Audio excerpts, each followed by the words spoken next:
உங்கள் வீட்டில் மாம்பழம் வாங்குனீங்கன்னா கண்டிப்பாக இந்த ரெசிப்பியை ட்ரை பண்ணி பாருங்கள். ரொம்ப டேஸ்ட்டாக இருக்கும். ஒரு தடவை நீங்கள் இதை ட்ரை பண்ணிங்கன்னா மறுபடியும் மாம்பழம் வாங்கும்போது இந்த ரெசிபி தான் ட்ரை பண்ணுவீங்க.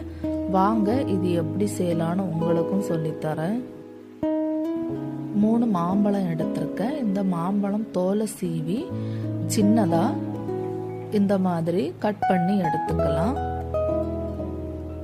இதில் 3 ஸ்பூன் சுகர் ஆட் பண்ணுறேன். இப்போ உங்களுக்கு இனிப்பு ஜாஸ்தி பிடிக்கும்னா ஒரு 2 ஸ்பூன் கூட ஆட் பண்ணி ஒரு 5 ஸ்பூனாக சேர்த்துக்குங்க.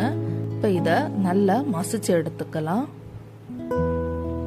இந்த மாதிரி நல்லா மசிச்சு எடுத்துக்குங்க. இப்போ இதில் 1.5 டம்ளர் காய்ச்சி ஆற வச்ச பால் சேர்த்துக்கிறேன்.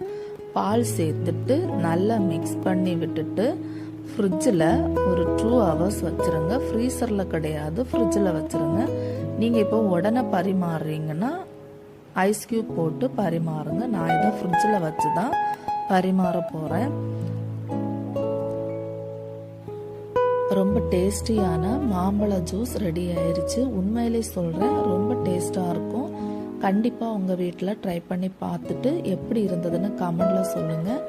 வீடியோ பிடிச்சிருந்ததுன்னா லைக் பண்ணுங்கள், சப்ஸ்கிரைப் பண்ணுங்கள். அப்படியே உங்கள் ஃபேமிலிக்கும் ஃப்ரெண்ட்ஸுக்கும் ஷேர் பண்ணி விடுங்க.